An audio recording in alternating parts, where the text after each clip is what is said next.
자, MD가 뭡니까? 11페이지 보니까 MD는 영어로 미디에이터 해가지고 중간에 다리를 놓아주는 사람이다, 이렇게 이제 배웠습니다.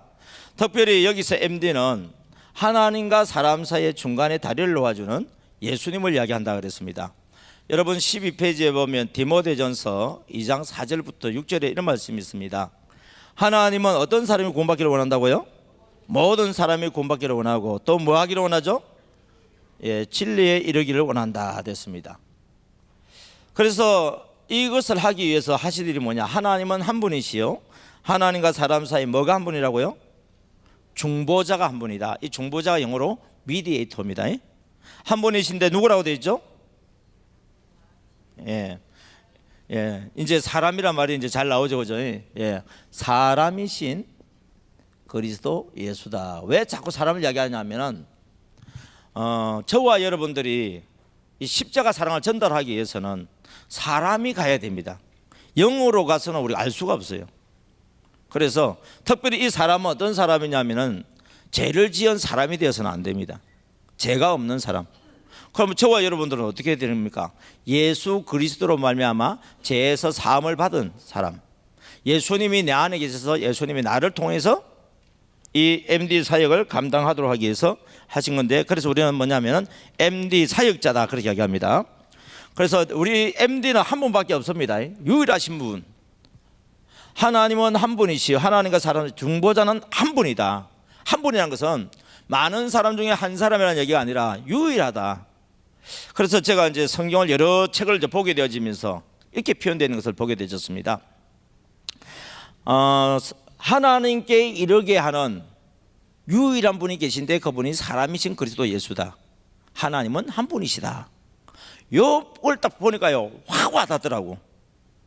그런데 우리가 하나님은 한 분이시요, 하나님과 사람 사이 중보자는 한 분이시니 그 사람이신 그리스도 예수다 그러면은 뭐 알긴 알겠는데 굳이 와닿지 않아. 이게 한 분이다 그랬을 때 많은 분 중에 한 분인가? 그런데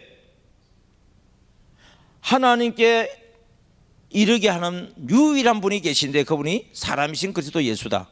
하나님은 한 분이다 하니까 예수님 외에는 구원에 이르게 할 수 있는 다른 이름이 없다는 것이 확 이게 와닿지 않습니까?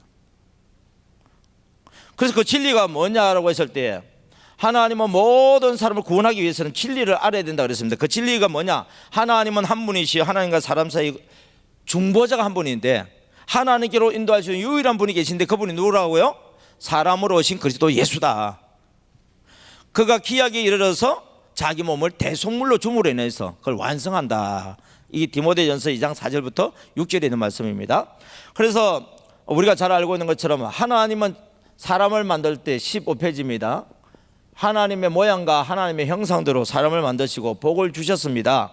그런데 문제는 루시퍼가 하나님께 대적함으로 인해서 용, 마귀, 사탄, 옛 뱀으로 이 땅에 내어 쫓기고 사람을 미혹해서 하나님 앞에 불순종해서 죄를 짓게 만들었어요.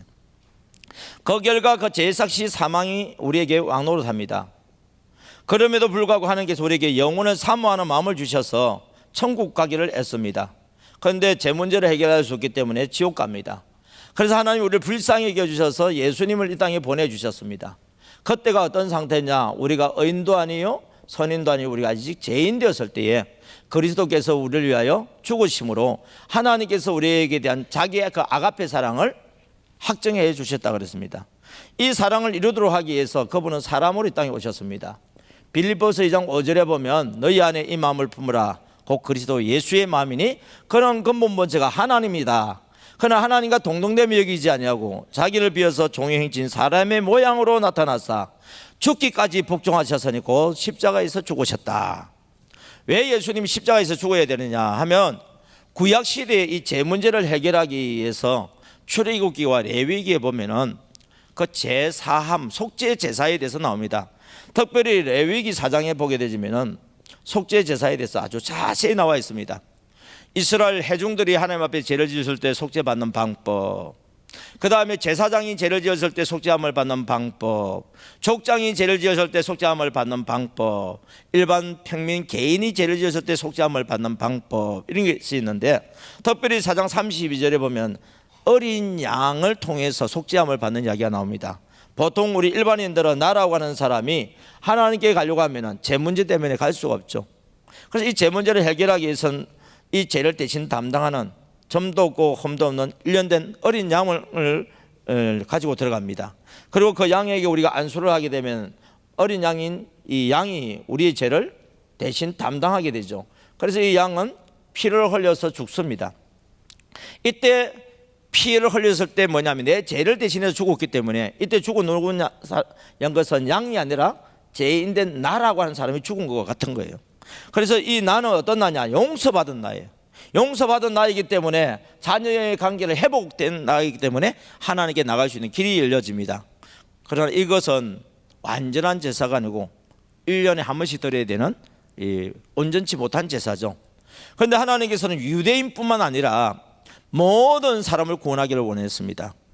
유대인과 헬라인 모든 이방인들을 우리도 구원하기를 원하셔서 우리 모든 사람의 죄를 담당할 수 있는 속죄물이 필요하죠. 그게 뭐냐? 하나님의 어린 양입니다. 이 하나님의 어린 양이라고 하는 것을 어디에서 알 수 있냐면 요한복음 1장에 보면 자세히 나와 있습니다. 이 하나님의 어린 양을 영접하신 분이 누구죠? 침례 요한입니다. 이 침례 요한이라고 하는 사람은 그냥 보통 평범한 사람이 아닙니다. 요한복음 1장도 있지만 누가복음 1장에 보게 되지만은 이 요한에 대해서 세례 요한에 대해서 침례 요한에 대해서 나옵니다. 그의 아버지 이름이 뭐죠? 사가랴죠. 사가랴가 많은 사람이었어요? 제사장이었어요. 그래서 그때 당시에는 제사장의 아들인 침례 요한은 제사장입니다. 아버지 제사장은 건물이 있는 성전 속에서 제사장 일을 했다고 한다면 침례 요한은 광야교회, 건물이 없는 광야교회에서 제사장 일을 한 거예요. 그래서 하나님 앞에 예배드리고 회개해서 하나님께로 인도하는 그 일들을 하고 있었죠. 그때 성령님께서 침례 요한은 마지막 선지자입니다. 하나님께서 자기가 하시고자 하시는 일을 선지자에게 알게 하지 않고서는 결코 행하심이 없다 그랬습니다. 그래서 마지막 선지자였던 침례 요한에게 몇 날이 되지 못하여서 세상죄를 지고 갈 하나님의 어린 양이 메시아가 올 것을 말씀하십니다. 그래서 침례 요한은 오늘도 메시아를 기다리고 있습니다. 그러던 어느 날 메시아가 나타났습니다. 메시아가 나타나면 그가 메시아인지 아닌지 제가 어떻게 압니까? 그가 오게 되지면 하늘의 문이 열려질 것이고 빛이 그에게 임하게 될 것이고 비둘기 같은 성령이 임하게 될 것이다. 다른 사람 눈에는 안 보이지만 침례 요한의 눈에는 하나님이 보게 하시는 것입니다. 그래서 어느 날 한 나그네가 오기 시작합니다. 하늘의 문이 열려지고 빛이 그에게 임합니다. 비둘기 같은 성령이 임합니다. 아, 저분이구나. 그래서 하나님의 어린 양이신 예수님이 침례 요한에게 옵니다. 나에게 뭘 해달라 그러죠? 침례를 베풀어 달라 그러죠. 그러니까 침례 요한은 이분이 누군 줄 몰랐다고 한다면 지금까지 침례를 주었던 것처럼 침례를 주었을 것입니다. 그런데 나에게 지금 침례를 달라고 하시는 분은 다른 사람이 아니라 메시아이기 때문에 내가 어떻게 감히 이분에게 침례를 줄 수 있습니까? 그래서 이렇게 이야기합니다. 나는 당신의 신들매도 감당치 못하는 천하디 천한 종인데 어떻게 내가 감히 당신의 머리에 손을 얹을 수 있습니까? 이 말이에요. 침례를 줄 수 있겠습니까? 그때 예수님이 하시는 말씀이 아버지의 뜻을 이루기 위해서 나에게 침례를 달라고 그러니까 그래서 침례 요한은 순종해서 예수님에게 침례를 줍니다. 침례를 주려고 그러면 손이 어디로 올라가야 돼요? 머리에 올라가죠. 다시 말하면 우리의 죄를 양의 머리에 안수할 때 우리가 어떻게 됩니까? 죄가 넘어갔죠. 그래서 침례 요한이 하나님의 어린 양이신 예수님께 침례를 주는 순간 앞으로 요한복음 1장 12절 영접하는 자 곧 그 이름을 믿는 자들 예수님을 영접하는 모든 사람의 죄를 대표해서 왜? 제사장이니까 대표해서 하나님의 어린 양이신 예수님의 머리에 얹어버린 거예요. 그러니까 과거에 지었던 죄, 현재의 죄, 미래의 모든 죄가 누구에게 넘어간 거예요? 예수님께 넘어가 버리는 거예요. 누구에게? 영접하는 자에게. 영접하지 않는 모든 사람까지가 아니라 영접하는 모든 사람의 죄. 여기서 영접한다고 했을 때 말로만 영접하는 게 아닙니다. 우리 영접기도 할 때 따라서 왜 영접하잖아요. 그래서 그냥 말로만 따라서 해가지고 지식으로 따라서 하는 게 아니라 마음으로 믿어서 입으로 시인해서 영접하는 모든 사람의 죄가 예수님께 넘어가 버린 거예요. 그래서 지금 우리는 어린 양에게 손을 얹지 않아도 예수님을 인격적으로 영접하게 되지면은 침례 요한이 예수님께 죄를 전가했던 것처럼 우리가 예수를 영접할 때 우리 죄가 누구에게 넘어가느냐? 하나님의 어린 양이신 예수 그리스도께 넘어가는 거예요. 그래서 사람으로 오신 예수 그리스도께서, 어린 양이신 예수 그리스도께서 우리 죄를 대신해서 십자가에 못 박혀 죽으시는 거예요. 그래서 그리스도 예수의 사람들은 그 육체와 함께 정과 욕심을 어떻게 했다고요? 십자가에 못 박아 죽었느니라. 이게 현재요, 과거요? 죽었느니라. 이미 이루어버렸단 말이에요, 이게. 그래서 우리가 예수님을 믿는다고 하는 것은 제일 먼저 시작되는 게 뭐냐? 내 죄가 예수님께 넘어가고 예수님이 내 죄를 때는 십자가에 못 박혀 죽으심을 통해서 나는 제 사함을 받았다고 하는 이곳에서 뭐냐면 제 사함과 거듭남이 일어나야 돼요. 그러니까 이거 보니까 박옥수 구원파 이야기처럼 들린다, 이게. 예. 여러분, 이단들이 성경에 있는 말씀들을 부분적으로 인용은 해요. 그런데 그들이 뭐가 잘못되냐? 그들은 뭐냐면 이미 예수님을 영접했기 때문에 모든 죄, 앞으로 짓는 모든 죄도 다 사함을 받았기 때문에 죄를 지은 것에 양심이 가책이 없어요. 그런데 우리는 뭐가 다르느냐? 예수님을 영접할 때 우리의 모든 미래의 죄까지 다 이미 넘어간 걸 믿어요. 그런데 우리가 살다 보면 육체를 가지고 있기 때문에 죄를 지어야 안 지어요? 짓죠? 그때마다 어떻게 됩니까? 하나님 앞에 회개할 때에 이미 모든 죄 사함을 받은 것에 함께 동참이 되어지기 때문에 우리가 죄에서 매주마다 매일마다 우리가 회개해야 되는 것입니다. 안 그러면은 이미 다 죄 사함을 받았으면은 성경에 보면 회개하라는 이야기가 나올 필요가 없죠. 그러니까 예수님이 제자들이 발을 씻겨주니까 베드로가 그러면 목욕까지 다 시켜달라고 그러잖아요. 그럼 목욕을 다 하는 사람은 이미 깨끗해졌기 때문에 손과 발이 다니면서 흙을 묻혔잖아요. 우리가 육체가 살면서요 죄를 묻히고 산다고 이게. 그래 그 부분들을 씻어내야 돼요. 그 두루마기를 갖다가 빨아야 된단 말이에요. 그래서 우리가 뭐냐면은 이 회개라고 하는 것은 온전한 이미 죄사함을 받은 가운데서 부분적인 그런 회개를 이야기하지 영혼 구원과 관련되어 있는 그런 회개를 이야기하는 것은 아닙니다. 예. 영혼 구원과 관련된 회개는 이미 예수님이 우리 죄를 위해서 십자가에 못 박혀 죽으시고 여러분 죽어주신 것도 너무너무 감사하지만은 지금 우리의 신앙이 반쪽짜리 신앙이에요. 뭐예요? 죽어주신 것에 대해서 감사한 거예요. 이게. 이거는 반쪽짜리라니까요. 십자가 사랑은 세로 십자가가 있지만 완성되기 위해서는 가로 십자가가 완성돼야 돼요. 그러면 예수님이 내 죄를 위해서 죽었다가 다시 부활하셨잖아요. 부활하신 예수님이 어디 와 계십니까? 보혜사 성령으로 나 안에 와 계시잖아요. 나 안에 지금 예수님이 와 계시잖아요. 그래서 내가 온전한 그리스도인이 되기 위해서 어떻게 됩니까? 내가 내 이웃 VIP에게 십자가 사랑을 전달하고 내가 섬길 때에 예수님이 나를 위해서 죽으신 십자가 사랑이 완성된다고. 우리의 죄사함도 마찬가지예요. 예수님이 우리 죄를 사해 주신 것 가지고 완성되지 않아요. 그럼 뭔 말이요? 우리를 위해서 죄사함을 준 것을 완성하기 위해서는 우리가 우리에게 죄를 지은 자를 사해 줄 때에 우리의 죄를 사해 준 것이 완성돼요. 그 비유를 들어서 예수님이 어떤 임금에게 빚을 진 자가 도저히 빚을 갚을 수가 없잖아요. 그래서 빚 갚겠다고 하면서 못 갚으니까 그러면 너 아내와 내 자녀들 종으로 그냥 빚 대신에 하겠다 그러니까 불쌍히 여기달라고 해서 그 빚을 탕감해 준 거 기억납니까? 그래가지고 나갔는데 보니까 자기한테 100데나리온 빚진 자한테 멱살 잡고 갚아라고. 그걸 동간이 보고 임금한테 이야기하잖아요. 왕께서 1만 달란트 탕감해 준 자가 나가서 그런 짓 합디다 그러니까 뭐라고? 여러분 우리 인간적으로 계산해 보면 이미 탕감이 좀 끝나버린 거잖아요. 그런데 하나님의 나라는 계산하고 세상의 계산하고 다른 거예요. 100데나리온의 그 빚진 자를 용서해 줄 때 어떻습니까?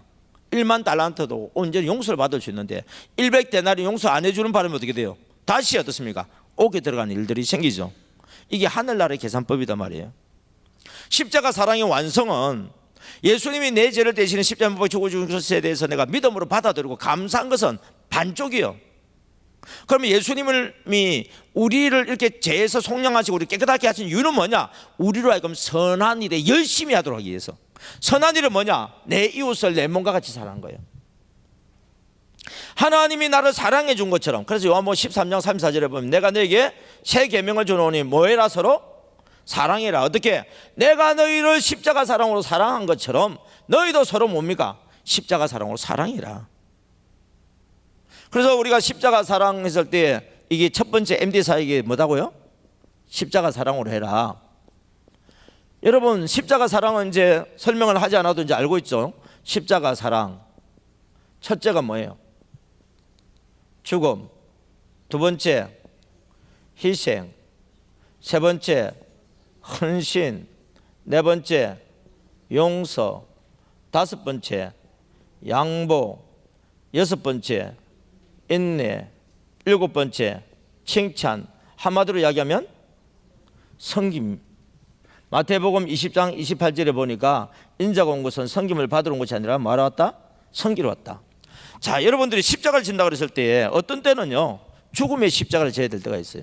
희생의 십자가, 헌신의 십자가, 용서의 십자가, 양보의 십자가, 인내의 십자가, 칭찬의 십자가, 한마디로 이야기하면 섬김의 십자가. 나중에는 궁극적으로 대속물이 되어주셔서 죽으심을 통해서 다 이루었다, 이게 되거든요. 그래서 오늘 우리 간증하시는 분들도 나와서 발표하시는 분들이 보면 요 중에 한 가지씩 진 거예요. 그래서 잘 안 나온 사람이 있어. 내가 이런 십자가를 졌다든지, 때로는 용서의 십자가를 져줘야 될 때가 있고, 때로는 뭡니까? 인내의 십자가를 져야 될 때가 있어요. 그렇게 섬겼는데도 아직도 안 오잖아. 이게 포기하고 싶은데 인내의 십자가를 지게 만들고, 또 칭찬의 십자가는 조금 전에 발표를 또 했으니까. 그런 것이 뭐냐? 한마디로 이야기하면 이게 뭐예요? 이게 섬김이에요. 사람들은 섬겨주면요 다 좋아합니다. 마음의 문이 열려져요. 그래서 우리가 이 섬김을 통하여서 예수님이 우리를 섬기러 주신 것이 완성이 되는 거예요. 예수님이 우리를 섬겨준 것만 가지고는 안 됩니다. 예수님이 우리를 섬겨준 것을 완성하기 위해서는 내 안에 있는 예수님이 나라는 사람을 통해서 이 VIP를 섬길 때 완성이 돼요. 그럼 가정 천국이 되어지고, 직장 천국이 되어지고, 여러분들이 셀의 천국이 이루어져요. 특별히 십자가 사랑을 실천해야 될 사람이 누구냐면 내 오이코스입니다. 오이코스라고 하는 것은 우리가 혈족의 가족만 생각할 게 아니고 이제 나와 관계 맺고 있는 사람인데, 특별히 저는 이걸 묵상을 하면서 같이 밥 먹는 사람으로 저는 해석을 했습니다. 우리 가족이 같이 밥을 먹으니까 오이코스예요. 직장의 동료들도 같이 밥을 먹으니까 오이코스예요. 우리 셀 식구들이 같이 밥 먹으니까 오이코스예요.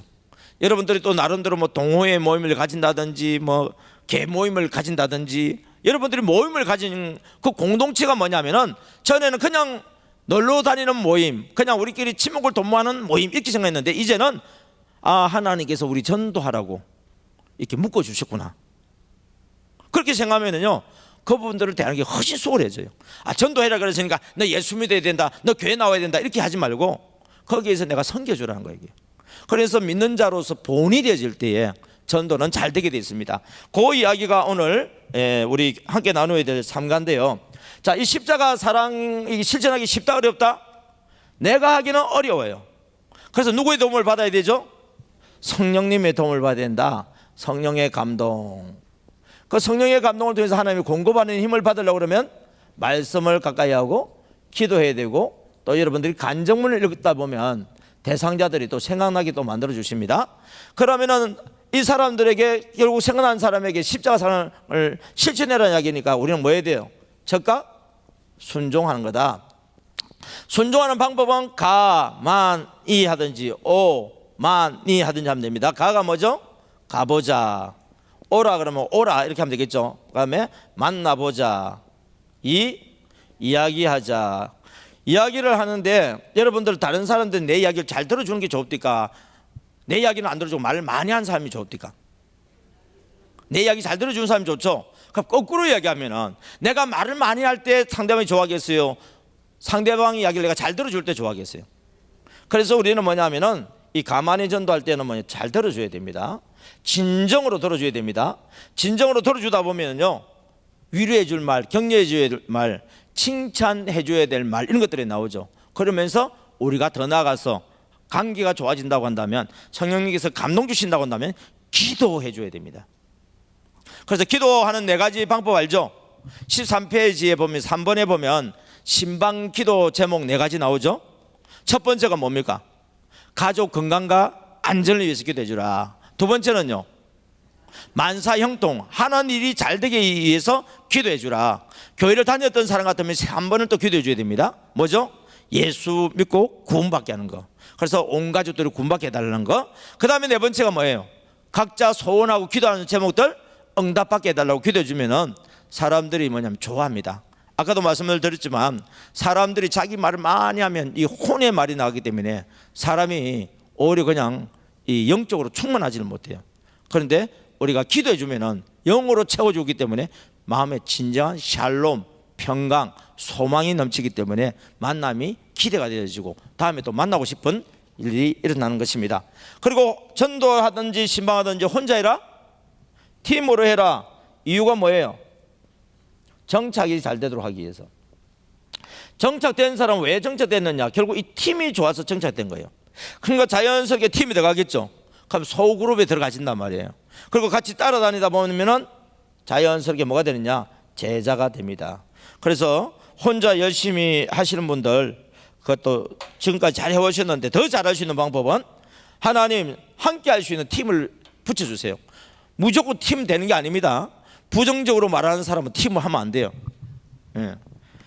팀이라고 했는데 하자 그러면 또 반대로 하는 사람 하면 안 돼요. 그러니까 함께 잘할 수 있는 사람이 팀이 돼야 됩니다. 그래서 하나님 앞에 기도하다 보면 지혜를 주실 겁니다. 여러분 교재 35페이지 보겠습니다. 35페이지 3과 전도가 안 되는 이유와 현대인의 전도 방법 되어 있습니다. 우리가 막 전도를 하는데 왜 전도가 안 될까요? 여러 가지 이유가 있지만 우리가 먼저 믿는 자로서 우리가 본을 보이지 못해서 그렇습니다.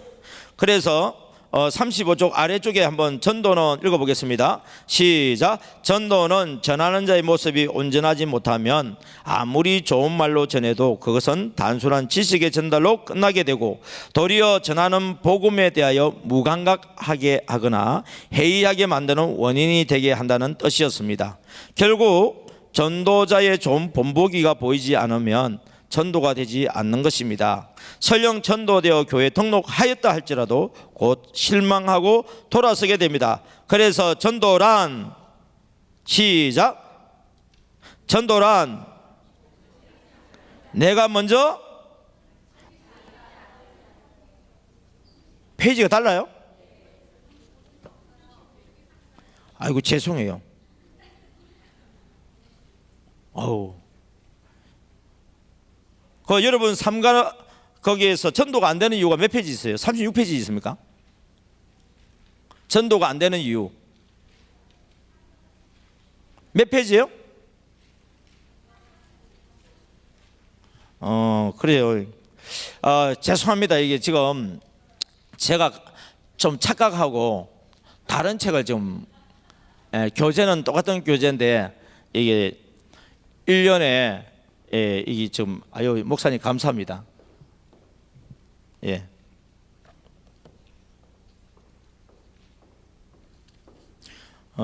지금 그 전도가 안 되는 이유에 대해 빼버리고 현대인의 전도 방법으로 바로 들어가 버리네요. 그렇습니다. 자, 제가 그 예전에 이제 가졌던 교재를 갖다 지금 읽었는데요. 제가 보니까 전도가 안 되는 이유는 뭐냐? 먼저 믿는 자가 본이 안 돼서 그래요. 그래서 우리 보고하던 분들 중에서 남편이 봤을 때 아내들이 믿는 자로서 본이 되어지니까 인정을 하고 같이 이렇게 올려지잖아요. 그죠? 그래서 전도의 최고의 무기는 뭐냐? 내가 진짜 그리스도인으로 변화되는 겁니다. 예. 그래서 내가 먼저 본이 되어야 되고요. 그 다음에 또 이제 우리가 계속해서 이 일을 반복하다 보면은 처음에는 잘 안 돼요. 근데 한 번 하면 두 번 하고, 두 번 하면 세 번 하고, 세 번 하면 자주 하고, 자주 하면, 그러니까 뭐냐면은 이게 자꾸 반복하다 보면은 무엇이 잘못됐구나 하면서 고칠 수가 있고, 이렇게 하니까 잘 되구나 해서 이걸 보완하고 자꾸 반복하다 보면 전문성과 기능성을 가지게 되집니다. 그러면요 전도하는 게 재미있어요. 전도 받는 사람도 재미있어요. 근데 이런 것들이 없으면요 전도하는 것도 그냥 구태의연하고 전도 받는 것도 재미가 없으니까 그래서 또 전도가 안 되는 것을 볼 수 있습니다. 여러분, 훌륭한 요리사들은 처음부터 잘하는 사람이 아니었어요. 많은 음식 재료를 가지고서 배운 대로 하다가 보니까 맛이 나기도 하고 안 나기도 하는데, 그래서 수많은 음식을 하면서 정말 어떻게 하면은 이 레시피를 잘 만들어서 그렇게 하면 될까, 이걸 만들어서 된 것이지 처음부터 잘한 게 없어요. 그러니까 여러분들이 아이고 저 권사님은 전도를 잘해, 저 지사님도 잘해, 근데 나는 못해. 원래 저 권사님도 처음에는 잘 못했어, 저 지사님도 처음에는 잘 못했어요. 하다가 보니까 된 거지. 그러니까 뭐냐면은요, 이 재주가 많은 사람이 쪽박 찬다는 말이 있잖아요. 왜? 이거 안 되면 또 저거 해보고, 저거 안 되면 저거 해버리고 되니까. 근데 잘 못하는 사람은요, 자기가 잘하는 거 한 가지만 해. 그러니까 뭐가 되냐면 전문가가 돼요. 다른 거 하고 싶어도 뭐 할 줄 아는 게 없으니까 내가 하는 것만 계속 하는 거예요, 그냥. 그래서 그걸 계속 반복해서 하다 보니까 그 분야의 전문가가 되는 것을 볼 수 있거든요. 그러니까 여러분들 잘 못하시는 분들이 앞으로 희망이 많아. 그러니까 여러분들이 계속해서 반복해서 그렇게 한번 해보시기 바랍니다. 그리고 또 이제 현대인의 전도 방법에 대해서 한번 좀 보도록 하겠습니다. 39쪽에 보니까 현대인의 특징을 좀 알 필요가 있어요. 우리가 고기를 잡는 사람들 중에 낚시를 잘하는 사람은요, 아무데나 그냥 낚시를 던지지 않더라고요. 제한테 동서가 있는데 강씨가 아니고 국씨요. 그래서 국태공이에요. 이 사람 자동차 뒤에 터널커에는 다른 짐은 없는데 아이스박스가 들어있어요. 그리고 낚싯대가 10개 이상이 있어요. 그래서 내가 참 기가 막혀서, 아니 낚시를 하면 한 개나 두 개 정도 이해돼, 무슨 10개나 있냐 그랬더니 민물 낚시용, 바다 낚시용 따로 있더만요. 그리고 그 박스 안에는 미끼라든지 또 밑밥이라든지 또는 뭐냐면은 그 여러 가지 옆에 또 보면 잡을 수 있는 그 도구들이 있더라고. 그런데 이 우리 국서방이 여름에 휴가철에 이제 우리 처갓집에 갔어요. 처갓집이 어딨냐? 저 전남 장흥이요. 하여튼 멀다 멀어. 내가 우리 집사람 따라가다가 언제쯤 되면 집에 도착하냐고 물어보니까 절반도 안 왔다 하더라고요. 그래서 이제 거기에는 보면은 바닷가 쪽에도 있지만 큰 저수지들도 있어서, 형님 왜? 심심한데 우리 낚시하러 갑시다. 아 그래? 그 낚시하러 가자고. 저거 왜 낚시하러 가자고 이야기했냐면, 릭 워렌 목사님이 지었던 목적이 이끄는 삶, 그 서론 머리말을 보게 되지면은 아버지하고 낚시하는 이야기가 나와요. 똑같은 저수지에서 낚시를 하는데 아버지는 마치 물속에 있는 고기를 보는 것처럼 낚시를 해요. 자기는 낚시를 잘 못하는 거예요. 그걸 보면서 자기가 깨달은 게 있었어요. 물고기 특징을 알고 그들이 좋아하는 미끼도 알고, 그리고 그 물고기는 깊이가 어디쯤 있고 몇 시대에서 어디에 있고 이런 것들을 물과 환경 상황을 다 알고서 낚시하는 거하고 모르고 그냥 낚시만 던지는 거하고 다르다. 전도도 마찬가지다는 거예요. 전도 대상자의 특징이 있어요.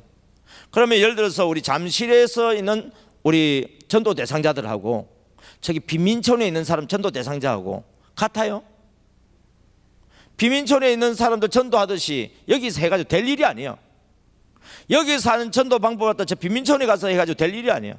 그러니까 우리가 전도하고자 하는 그 VIP들이 가지고 있는 상황을 우리가 이해할 필요가 있어요. 그래서 지피지기면 백전 백성이라는 것처럼 그 물고기가 좋아하는 미끼가 무엇이고, 그 물고기는 바닷물에 다니는 물고기인지 민물에 다니는 물고기인지, 그리고 깊은 곳에 있는 물고기인지 얕은 물가에 있는 물고기인지, 그런 특징들을 알고서 낚시하는 사람은 거기에 맞는 낚시를 하니까 잘하는 거예요. 무조건 낚시를 던지다고 될 일이 아니에요. 이게 봄철에 잡을 수 있는 고기가 있는가 하면은 가을철에 잡을 수 있는 고기도 따로 있다고. 이게 그래, 이런 것들을 아는 것처럼 우리 전도 대상자에 대해서 우리가 알고서 하는 것이 중요하다. 무조건 전도하는 것이 아니라 우리 전도 대상자들의 형편과 사정을 알고 전도하는 것이 좋다. 그러면 현대인들의 특징을 보게 되지만 첫 번째가 뭐예요? 옛날에 비해서 물질적으로 풍요해요. 그래서 신앙의 필요성을 옛날보다는 적게 느껴요. 두 번째로 보면은요, 나만 아는 이기적인 존재고요, 다른 사람에 대해서 자기가 아는 사람 외에 모르는 사람을 알고 싶어하는 생각도 없고, 다른 사람 내 가까이 오게 되지면은 배타해버려요. 그 다음에 세 번째는 아파트 생활을 하다 보니까 여러분 앞집에 있는 사람 잘 알아요? 연세 드신 분들은 좀 다르지겠지만은 젊은 사람들은요 앞집에 있는 사람 잘 몰라요. 그리고 요즘은 가까이 사는 사람이 더 불편해. 왜? 나이에 대해서 안다고 생각하는 게 불편한 거예요. 그리고 또 자동차 주차 문제 때문에 또 얼마나 또 이웃 간에 또 층간 소음 때문에요. 이웃이 원수예요 지금. 옛날에는 아랫집 윗집 사이엔 울타리가 있지만 하면서 여기 넘기면서 여기 먹으라고 서로 그러던 시절이 있었던 반면에 지금은 가까울수록 오히려 더 힘든 시대가 되어버렸어요. 그리고 서로 단절되어 있으니까 이웃 사람이 죽었는데 뭐 5개월 만에 발견했다던 둥 이런 이야기들이 막 나오지 않습니까?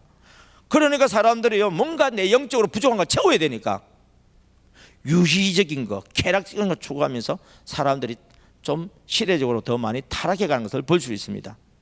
그래서 이런 사람들을 전도하려고 하면 어떻게 전도해야 될 것이냐?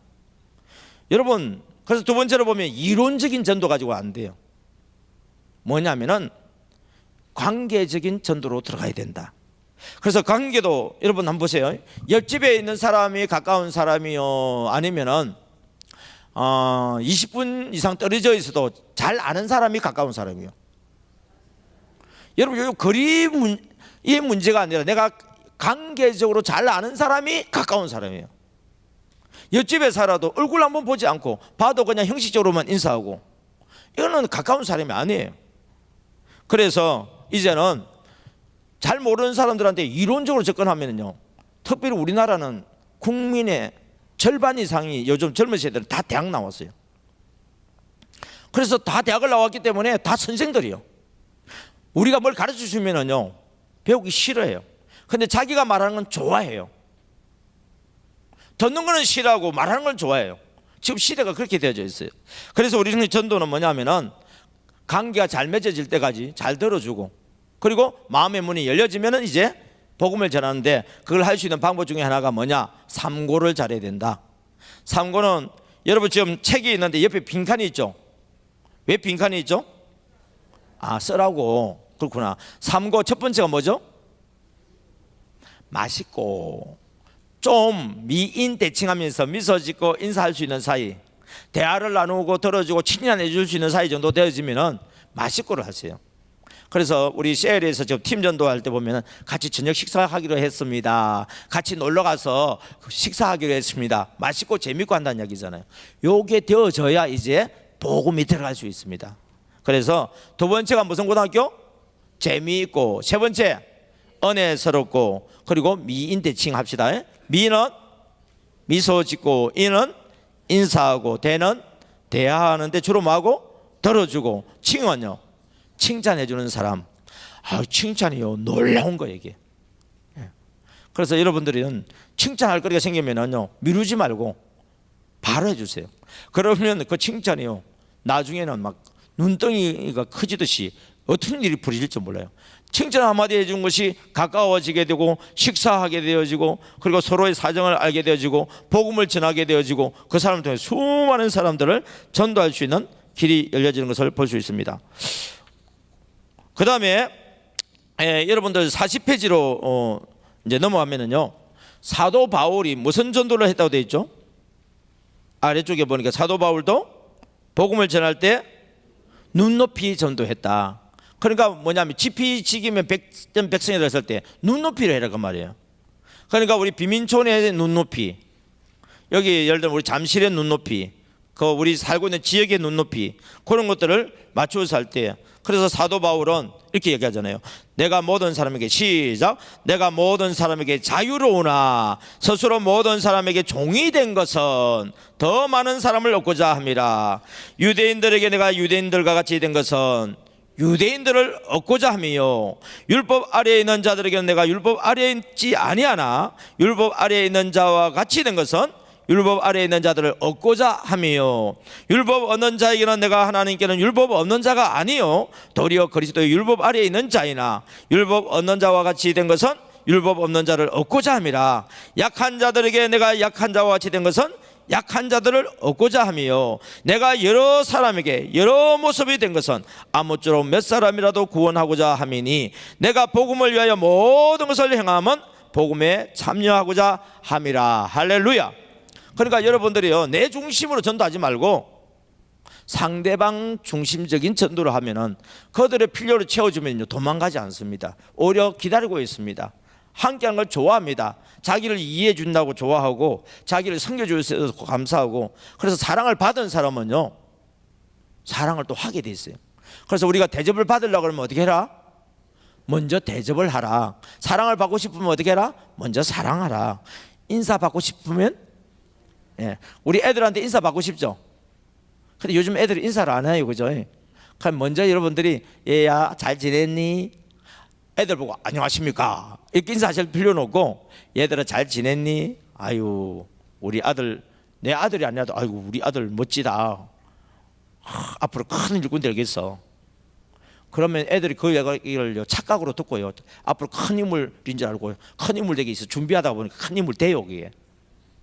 그 여러분들은 아이들 보면은 자꾸 칭찬해 주는 게요, 집에서는 아이고 인간아 너 같은 게 뭐가 되겠나 이렇게 이야기하더라도 교회 왔을 때 여러분들이 권사님들이나 우리 장로님들 집사님들이 야 어떻게 하면 이렇게 영특하게 생기니, 못생겼는데 잘생겼니 그러면 안 돼요.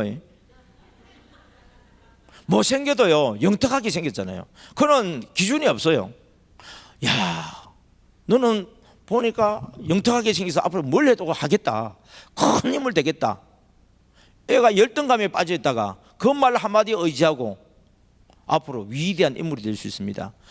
많은 사람들이 그런 이야기들을 합디다. 자기가 어렸을 때 자존감이 없었는데 우리 선생님이 나한테 그 한마디 해주신 것이 내게 힘이 돼가지고 내가 이렇게 됐다고. 들어봤어요? 아마 많이 들었을 거예요. 그리고 여러분들이 손주들한테요 자꾸 칭찬해 주세요. 엄마 아빠는 맨날 야단쳐. 그러면 야단치지 마라. 앞으로 얘들 큰 사람 될 거다. 아니 될 값이라도 그 말 들으면 위로가 되어지고, 그 말을 하면요 얼마나 이게 사람이 은혜가 되는지 몰라. 우리 백설공주가 공개해도 된다 그래서 내가 공개하는 거예요. 이분은 좀 혼자 살아요. 딸 송아가 있는데 이제 시집을 보냈어요. 나는 상대방이 사돈이 믿음이 좋은 사람인 줄 알고 있었는데 이분이 우리 이 유튜브로 영상을 보고 난 뒤에 제가 잘못 알고 있는 걸 고쳐주디다. 그래서 사람은요 들은 이야기는 정확하지가 않아요. 그래서 제가 이야기하는 부분들이 정확하지는 않은 부분들도 있습니다. 왜요? 들었던 이야기는 정확하지 않을 수 있잖아요. 그러나 내용적인 의미를 이해하면 됩니다. 그래서 뭐라고 이야기하냐면은 이 사이가 예수 믿는 사람이 아니었대요. 그런데 형부가 우리 송아를 시집 보내려고 기도를 하다 보니까 생각이 나더래요.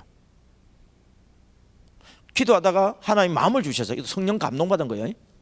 그래서 부하 직원인데 자네 혹시 사귀는 아가씨 있나? 없는데요. 아 그래? 내가 기도하다가 말이야 자네가 자꾸 생각이 나서 그러는데 우리 조카 송아라고 있어. 참 예뻐. 한번 좀 사귀보지. 그래서 만났어요. 하나님께서 짝을 지어주니까 안 믿는 남자인데도 송아는 예수님 믿는 우리 자매거든요. 결혼을 해요. 근데 조건을 걸어요. 사이가 되는 조건이 뭐냐? 교회 다니는 거예요. 예수 믿는 거예요. 그래가지고 교회 결혼하기 전에 뭐냐면은 이 장로님이 다니는 교회에 이렇게 다니면서 장로님이 이제 전도해가지고 이제 케어를 이제 합니다. 섬겨주는 거예요. 그리고 이제 이 서로 사돈간에 인사를 하잖아요. 그래서 이제 결혼식을 하는데 결혼 예식장에서 하는데 주례를 그 교회 담임 목사님이 하고, 그 다음에 기도를 우리 딸이 있는 교회 목사님이 하고, 사회도 부목사님이 하고, 이렇게 하다 보니까 완전 예배가 돼버렸어요. 예식장에서. 그리고 난 뒤에 우리 이 백설공주가요 이 타고난 MD사이자예요. 죽음, 희생, 헌신, 용서, 양보, 인내, 칭찬 한마디로 섬기면 끝내주게 아예 체질화 돼버렸어. 사이를 만났다 그러면 칭찬해 주는 거예요. 그러니까요, 딸 송아는 전화 한 번 오면 사위는 전화 7번 오는 거예요. 왜요? 사람은 자기를 인정하고 칭찬해 주면요, 사람이 그렇게 바뀌어 버려요. 사돈 안사돈이 전화가 온대. 요즘 교회를 다녀요. 예. 다니고 교회 갔다 왔다고 사진도 찍어 보내고 그래갖고 카톡이 온대. 그래 이야기를 주고받는데, 그러면서 아들하고 며느리라도 흉을 본대요. 그리고는 이제 우리 백설공주 들어주면서 뭐라 하는지 아세요? 사돈 어른, 우리 사이 너무 나무래지 마세요. 그러면 아들 엄마가 기분이 어때요? 얼마나 좋겠어요. 그러니까 말을 하더라도요, 이쁘게 해야 돼. 상대방이 듣고 싶은 이야기를 하는 거예요.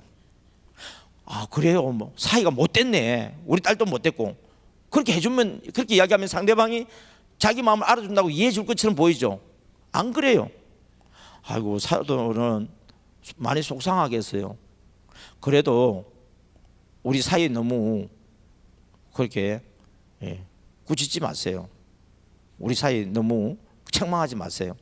우리 사이 잘해요. 잘할 거예요. 참, 이런 사돈을 맞이하면은 얼마나 복이 있겠어요, 그죠? 그래가지고 양쪽에서 그냥 요즘 새신자인데, 그 이제 새신자는 어느 정도 지냈겠네요, 그죠? 그 사돈 내외가 교회를 그렇게 열심히 다니고 그렇게 재미있어 한대요. 왜요? 좋은 교회 목사님, 좋은 장인 어른, 사돈은 아니라도 어쨌든 이 우리 백설공주 형부라다 장인 어른 같이 생각하게 됐으니까, 그래 또 서로 그렇게 관계 맺고, 또 사돈 간에, 야 사돈 간에 일주일에 한 번 이상씩 카톡도 주고받고 전화도 하고, 이 하나님이 주시는 복 정말 대단한 것 같아요. 예. 그렇게 전도하는 것이요, 내 중심으로 하지 말고 교리적으로 하지 말고 상대방 중심으로 섬기는 전도를 하다 보면 이제 복음의 씨앗이 들어가지고 믿음 안에 잘 자라게 됩니다. 41쪽에 보면요, 시정하여야 할 전도 방법이 있습니다. 지금 우리 교회 지금 파라솔 전도를 하고 있기 때문에 이게 오해는 하지 마시기 바랍니다. 예. 이거는 제가 뭐라 하냐면 성령의 감동을 받지 않고 하는 걸 이야기하는 겁니다. 파라솔 전도를 제가 좋아하게 된 것은 우리 교회에서 목사님 오셔서 강의한 걸 제가 인터넷을 통해서 봤어요. 그래서 제가 저 파라솔 전도를 어떻게 하는가 가만히 자세히 봤더니 성령의 감동, 적각 순종, 거기 딱 들어가 있더라고. 아 이거 됐다. 그 목사님하고 내하고 말하는 것이 반대가 아니고 서로 통하는 것이 있구나. 근데 성령의 감동 없이 우리가 함부로 하는 전도에 대해서 좀 고쳐야 될 것에 대해서 이야기합니다. 자, 여러분 41페이지에 시정하여야 할 전도 방법 1, 시작. 아무에게나 즉흥적으로 전도함으로 전도인을 기피하게 되고, 2, 만나자마자 처음부터 신앙 이야기로 거부감을 주며, 3, 상대방에 대한 정죄로 시작함으로 기분을 상하게 하며, 4, 길가에서 지나가는 말로 전도함으로 귀담아 듣지 않으며, 5, 예수 믿으세요라고 단번에 결신을 요구함으로 거절부터 받게 되며, 6, 계획도 없이 아무 집이나 무리하게 방문함으로 냉대를 받는 전도. 이제 아무나 단번에 결심부터 받으려고 하는 전도 방법은 삼가해야 합니다. 자, 여러분 이런 전도를 하더라도요, 상대방한테 불편하지 않게 하는 전도가 있어요.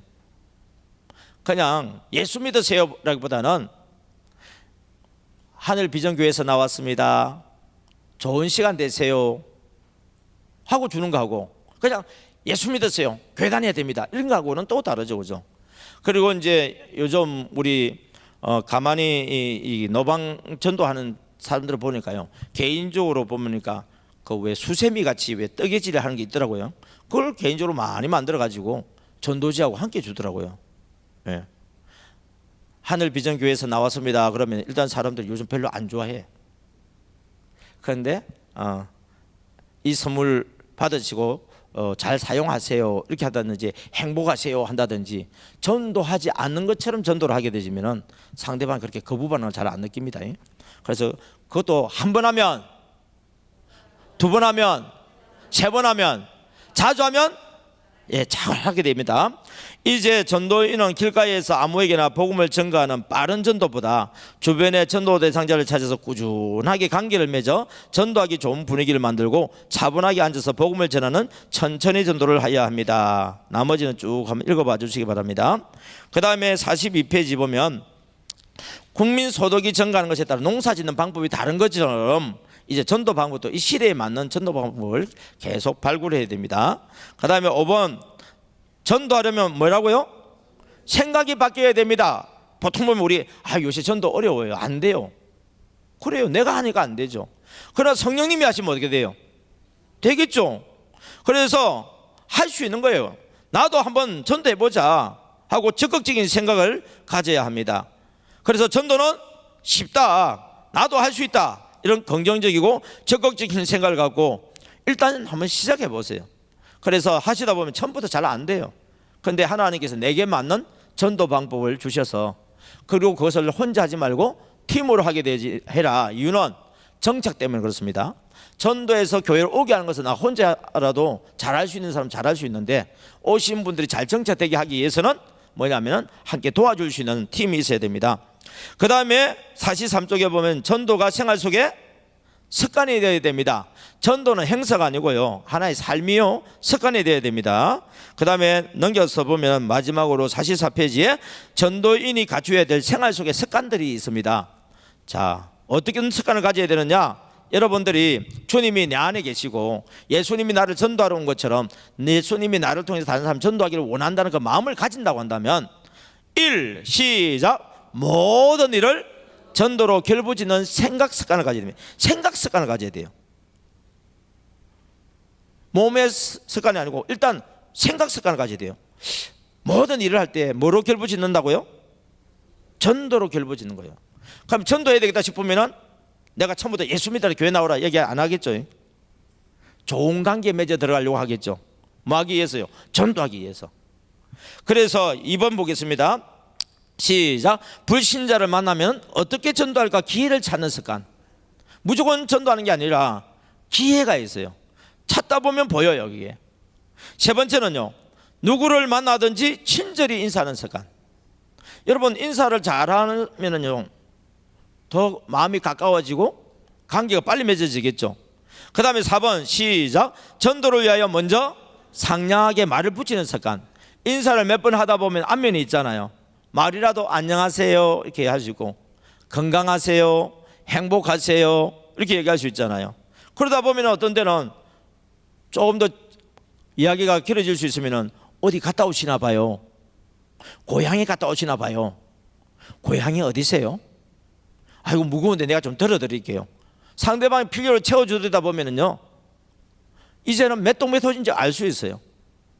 몇 동 몇 호인지 알면은요, 우리 집에 맛있는 반찬이 있거든요. 여러분, 지역마다 맛있는 반찬이 있는데, 하여튼 저 전라도 내가 별로 안 좋아하는데 입맛을 다 버렸나요. 저기 가기 전에는 제가 전국을 다니면 다 맛있더라고. 근데 전라도 가고 난 뒤부터 맛이 구분이 돼. 김치도 아무 김치를 못 먹겠어. 그리고 김치 종류도 얼마나 많은지 몰라. 양념도 보통 양념이 아니에요. 그래서 어제 우리 집사람이 김치라도 또 그 고향 쪽에서 하여튼 왔어요. 그래가지고 오늘 아침에 그 김치를 밥을 먹는데, 하여튼 내가 그냥 이 전라도 이 음식 때문에 말이지, 다른 데 가서 밥을 잘 못 먹는다고. 잘 먹습니다. 우리 집사람이 듣고 얼마나 좋아하는지 몰라. 특별히 어제는 제가 강주 갔잖아요. 강주 사람들한테 이야기하니까 얼마나 좋아하는지 몰라. 그렇게 칭찬도요, 재밌는 칭찬이요. 이와 같이 우리가 이 상냥하게 인사를 할 뿐만 아니라, 그래서 5번이 뭐예요? 시작. 전도를 위하여 무엇이든 베풀고 주는 습관을 또 가져라. 그러다 보면 관계가 맺어져서, 아이고 우리 집에 한번 오세요, 우리 집에도 한번 오세요, 차라도 한 잔 마시세요, 그리고 같이 한번 밥 먹읍시다. 전도를 급하게 하지 마세요. 이렇게 성령님이 인도하신 대로 천천히 하고, 성령님이 급하면 빨리 붙여줍니다. 나는 천천히 하고 싶은데 성령님이 빨리 붙여주시니까 걱정하지 마시고요. 그래서 갈로 시작. 나가면 안 나가면, 말하면 말 안 하면, 아무리 사나운 불독도요 자기가 좋아하는 거 주면은 꼬리칩니다. 사람 관계에 있어서도 여러분들이 마음에 오히려 어떤 면에서 보면은 가까이 하기 싫은 사람 있죠. 그런 사람일수록 더 친절하게 하시고 뭘 갖다 줘 보세요. 어떻게 되는지. 상대방이 내가 좋아서 그런 줄 알아. 근데 우리는 그 영혼을 사랑하는 마음에서 하는 거예요. 그가 좋아서 한 줄 알고 우리를 좋아하면 우리도 또 좋아져요. 결국은 그렇게 됩니다. 그래서 여러분들이 이 교재 안에 있는 내용들을 들었는데 시간 나면은 집에서 성경 읽듯이 한번 찬찬히 읽어보세요.